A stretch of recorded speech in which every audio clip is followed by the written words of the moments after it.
નમસ્કાર દર્શક મિત્રો, એસડી ન્યૂઝ ગુજરાતી ચેનલ પર આપનું સ્વાગત છે અને હું આપની સાથે વૈશાલી પુવારુ કરીશું નજર આજના સમાચારો પર।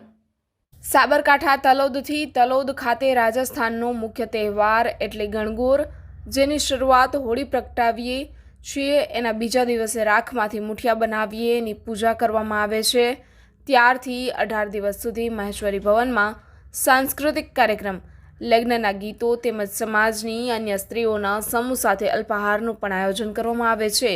ભગવાન શિવ અને માતા ગૌરીનું પુનઃ મિલનનો આ ધાર્મિક પ્રસંગ છે, જેમાં પરિણીત સ્ત્રીઓ પોતાના પતિદેવની લાંબી આયુષ્ય માટે સુખ, સમૃદ્ધિ અને પોતાની દરેક મનોકામના પૂર્ણ થાય તેમજ કુંવારી કન્યાઓ પોતાના મનગમતા વરની માનતા રાખતી હોય છે।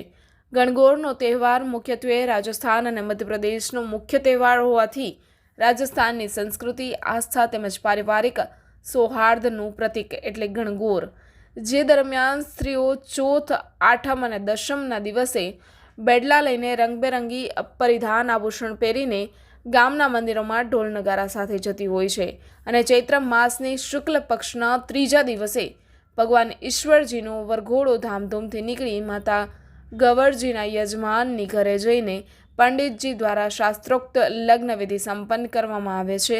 મહેશ્વરી સમાજની આગેવાન સ્ત્રીઓમાંથી લાજવંતીબેન, વિદ્યાબેન અને શારદાબેન દ્વારા સમગ્ર તહેવારની ઉજવણીનું સુંદર રીતે આયોજન કરીને સફળ બનાવેલ છે। મહેશ્વરી સમાજ તલોદના પ્રમુખ સુરેશભાઈ ચાંડક તેમજ સેક્રેટરી રમેશભાઈ શારદા ગણગોર માતાના પાવન પર્વ પર સમાજના દરેક વડીલોને સુખ, શાંતિ, સમૃદ્ધિ, ભાઈચારો તેમજ સંગઠનની ભાવનાની શુભેચ્છાઓ પાઠવી હતી।